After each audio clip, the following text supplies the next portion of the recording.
The Ontario General Contractors Association is excited to host its 13th Construction Symposium from April 7th to April 9th at the Blue Mountain Resort near Collingwood. The symposium is packed with various informative sessions covering topics ranging from Construction Act adjudication to building and measuring your safety culture. There are also numerous opportunities to network with other construction industry stakeholders. For more information, visit ogca.ca.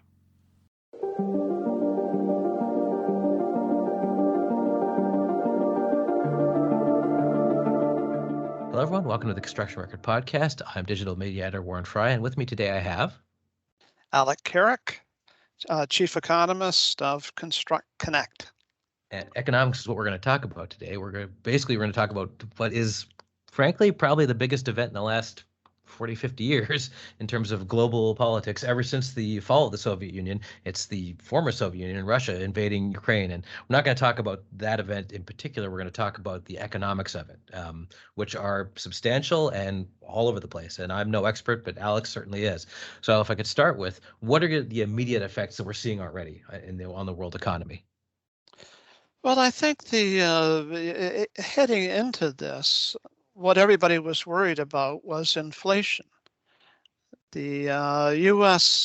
Consumer Price Index is up 7.9% year over year, and that's the highest number for inflation in something like 40 years. And Canada isn't up as much as that, but Canada's up a lot. I mean, it's 4% to 5%. So the first economic impact to consider is what this will mean for inflation. And I think you look at commodities. That's kind of where you start. And so commodities are a hedge. At times of uncertainty and times of military conflict, commodities are always a hedge. People buy gold, they buy silver, they buy other metals, they buy precious metals. And then, of course, we've seen the price of oil. The price of oil shot way past $100 US per barrel. And then it's come back down again. Trying to guess what the price of oil is going to be at any given time is really kind of a mug's game. You think you got some handle on it, but honestly, there's other sources of oil that'll come to the fore, and it might be the Middle East, or it might be nations in Africa or wherever, and then you can have the price fall off. But if you think about the price of oil and the price of natural gas, it's not just that they've gone up, and that has impacts on things that are obvious, like gasoline. We're seeing record high per gallon and per liter prices for gasoline, but it's the other things that are affected as well, and particularly diesel. I mean, oil has gone up, but diesel has gone up even more, and diesel is used in trucks that deliver those items that were already increasing in grocery stores. So to get those items that were going up in price anyway to shelves, it's going to cost that much more than it did before because of diesel's going up. And there's other things. I mean, Ukraine is one of the world's biggest exporters of wheat. And so the price of wheat will be going up, and that'll affect a lot of grocery products. And the jet fuel, like it looked as if maybe travel was going to start coming back because the pandemic was beginning to wind down, hopefully, although there's another new strain that everybody's talking about now. But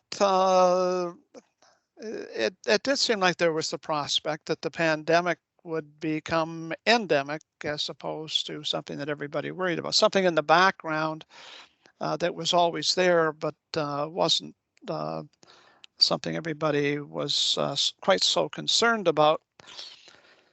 But jet fuel is going to impact travel, and oil and gas are used in fertilizer, and the cost of fertilizer is likely to go up. So no matter how you look at it, there's these impacts on prices, and none of it's particularly good. I mean, Hmm.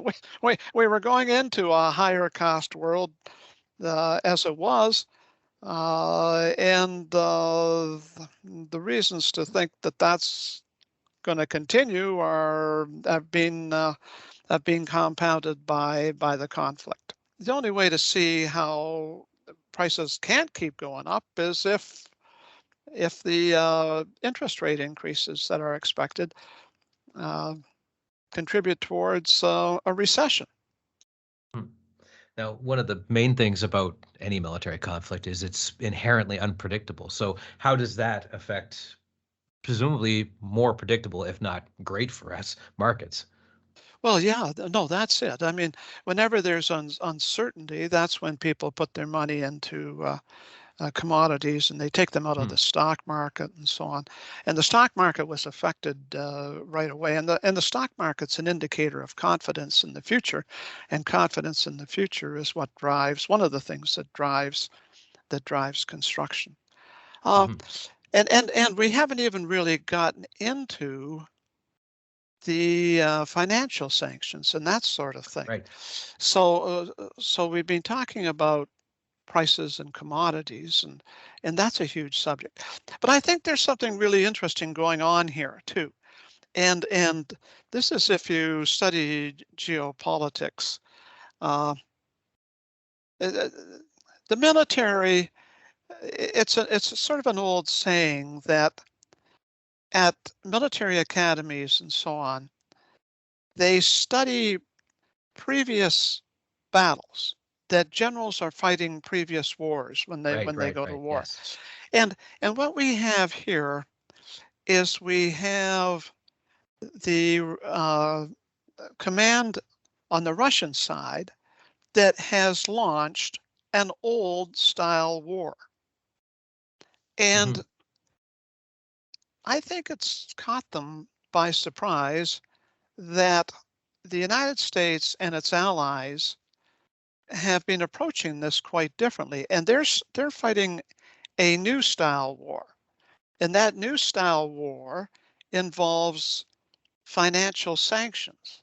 And it involves trying to prevent Russia from using the treasure chest of foreign reserves that it had built up through closing down access to the SWIFT money payment system, Hmm. and then targeting oligarchs and the whole range of actions against Russian banks and cutting off Russian exports. And so it's going to be really interesting to see how this plays out because it sure seems to me like what we have going on here is an old style war versus what happens in every war, which is something new comes up, some new technology comes to the fore. And in the present case, that new technology is these financial sanctions, and it Hmm. may spread to things like cyber attacks and cyber security and that sort of thing. So so yes, when you say that there's a great deal of uncertainty, yeah, there at this point, it's impossible to predict where this is heading. Hmm. And you said sanctions, and in the media, you'll hear this is going to be devastating for Russia, but nobody really ever goes into any detail on, unless maybe you're watching Bloomberg or something. So maybe you could go into a little detail as to how this will actually harm the Russian economy. I'm sure it will, but I don't know the specifics of it. Well, well, the value of the ruble has already dropped by more than half, uh, and that means that inflation in Russia will go sky high. I don't know what the latest figures are, but if inflation here in North America is 7%, I mean inflation in Russia's it's going to be probably several times that at least, and that's going to make it very hard for citizens to be able to afford their daily items, and it's going to be a real setback for the modernization of the economy that Russia has been taking pride in and has been managing to achieve. I mean, Russia really it's been making some strides in terms of Moscow, for example, is a very vibrant city in terms of office building construction. If you look at pictures of modern Moscow, it's hard to believe the amount of big office buildings and so on that Hmm. they've been building. But foreign investments going to dry up, and so you're not going to get that. And in fact, there's talk about Russia perhaps having to default on its debt payments. And so where are they going to get anybody else to lend them money? Which might be Not, China. Well, we'll see. yeah, maybe China, maybe, but China's got more problems than people recognize. China's got a Hmm. whole very difficult situation that has arisen in its commercial property sector, and I'm not totally convinced that China's going to want to lend a lot of money to Russia dealing with the problems that it's got. So it's the thing with the sanctions and so on is it's not going to be immediate. That's going Hmm. to happen six months down the road, where a lot of people in Russia are going to be looking around and saying, hey, what's going on here? I can't get the essentials that I want. And yeah, if you can't borrow money and you haven't got property, and you've got property developers at risk because the banks aren't functioning properly, you've got questions about, do you really own the property that you're living in? I mean, Hmm. if there was a wave of people buying houses or condos or apartments and so on, if your banking system isn't secure, do you really can you feel secure in your ownership of those properties? So Russia has launched itself on a very, very dangerous path here. Hmm. And what are when these sanctions kick in? What are the cascading effects to the rest of the world? I read somewhere that it could cause contagion, but I don't know if that's entirely possible. It seems more like they're locked in. But again, I'm not an economist. Well, it could. I mean, that's what you're always looking for, because there's been in the past, people have been worried about Italian debt, and there was a whole cycle with the Greek debt and whether that impacts the whole financial system. So that's something, that's again one of those unknowns, whether there may be, you see, there are things behind the scenes that we really don't know either. I'm an economist, but I don't know what's going on in terms of the Hmm. interconnectedness between the banking institutions and so on. The this it, the thing is that Russia, it's it's an important country Hmm. in that it has a lot of uh, nuclear capabilities and so on, and everybody's concentrating on that. The size of the Russian economy, however, is it's big, but it's not as big as most people might think. It's only a little bigger than the GDP of Canada Hmm. or the GDP of California. Ah, okay. And yeah, and so it's important from a world context, but it's there's other countries that will continue to support world economic growth as long as the U.S. and China continue to sort of get along, and Europe's manages to keep moving forward, although they've got a lot of problems in terms of how they're going to acquire the energy to keep growing and pay for the energy. That's something that's one of the real side effects here. And then in terms of population, like Russia's population is about 140 million, and that's big. That's a lot of people. But consider that the population of the United States is 335 million. So I'm sorry, Mr. Putin, but Hmm. Russia's an important country, but it's biting off an awful lot. Hmm. Now, I don't want to use the term benefit because of something as tragic as a war, but with Jason Kenney, Premier of Alberta, he said about a week ago that, well, okay, here's a perfect chance for the rest of you to get oil that's ethically sourced, which is something he said for a long time, and he's not wrong about that. But on the other hand, I was listening to Meet the Press last week, and they had some government officials on. They were listing off all the places they get oil from. Canada did not come up, which I found surprising. But you'd know better who has a bigger supply. Perhaps Saudi Arabia dwarfs us in terms of oil export. On the other hand, we do have the oil we can give people if they need it. Yeah, well, that's yeah.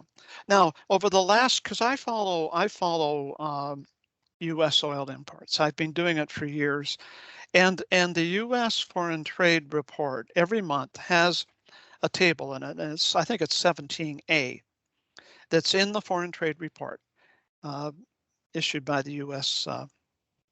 Government. And in there, they have exactly the number of barrels that are imported from countries around the world. And Canada is by far, Canada's gone from about 15% share of total US oil imports in 2000 to well over 60%. And in fact, it's been like 2/3 of total US oil imports in the last couple of years. And right now, I think last year, at the end of the year, it was 61%. Because the US was sourcing its oil from some other countries. Mm-hmm. And I've been surprised over the last 2 years to see that Russia, which was not even figuring in there, has moved up the chart. So it wasn't even among the top 10 countries supplying oil to the US, but then it moved up and it was like an 8th spot and 7th spot. And in the latest month, before the Ukraine attack, it had moved up to 4th place behind Saudi Arabia and Mexico. And I really wondered about the wisdom of that. And of course, now we're seeing that that's really questionable. So Canada is a huge supplier of oil to the United States. And one would think, and if you go back and you see anything that I said or wrote years ago, you'll see that I just could not understand why the Keystone XL pipeline would not be allowed to proceed, because it would go a long way to contributing to self-sufficiency in oil within the Canada-US umbrella. Mm-hmm. And of course, that's still the situation. If you go ahead with Keystone, now it takes some time to complete the project, because it's really the work in Alberta that needs to be done as much as anything. But that would certainly go a long way towards alleviating any worries that either of our countries would have about sources of oil. The problem is that there's people who have really reveled in the fact that Keystone and the oil sands, that the shade has been cast on those projects because of environmental concerns. And they've made advances to stop that. And I can understand why they would, they don't want to see the forward progress that's been made there reversed. So you can see both sides of the coin here. It certainly makes sense to increase Canadian output, which is ethical. I mean, the producers in Canada are taking every step possible to reduce emissions, and they're certainly more ethical than nations like Venezuela and the Middle East and so on. Mm-hmm. So there's very strong arguments on that front, but knowing the political environment, unless it shifts because of the conflict, the political environment is such that there will be very vocal arguments that this is a perfect opportunity to move even further away from fossil fuels and really try to promote wind and solar power and maybe nuclear. I don't know. I mean, that's got its own its own issues. So the times are tough trying to find a balance between all of these things. So let's end this on an optimistic and possibly unrealistic, but optimistic note. Let's say Russia and Ukraine, we're sitting at the table right now, actually come to sort of conclusion and things end, and I'm not going to say an amicable manner, but something that satisfies to an extent both sides. What would the effects economically be of that on the world economy and presumably on both sides of that conflict? Oh well, it'd be hugely positive. I mean, I think coming out of the pandemic, I was quite optimistic about where the world was going. We've had over a decade where there has not been a lot of commodity development, for example, and people have money to spend because people haven't been spending it on travel and they haven't been spending it on entertainment and so on. If we could put the pandemic behind us, the amount of money that would flow into consumer spending would be quite strong, and world demand for commodities would be good, and there'd be resource development in Canada again for the first time in a long time. And in fact, that's already being talked about. I mean, there's a potash mine, big potash mine for BHP Billiton in Saskatchewan that's in the startup stage, and there's a Dow petrochemical plant in Fort Saskatchewan that's being talked about. And this wasn't being talked about for the longest period of time. So I was quite optimistic about where the world economy was going before this event, and I would be back to breathing a huge sigh of relief, and I think a lot of other people would as well, and being optimistic about construction and economic growth. But man, this is not what we need. This is not what That's the an poor understatement. Yeah. not what the poor people in the Ukraine need. And I mean, my empathy for them is just is enormous. I just can't even imagine uh, facing the situation that a lot of them are facing.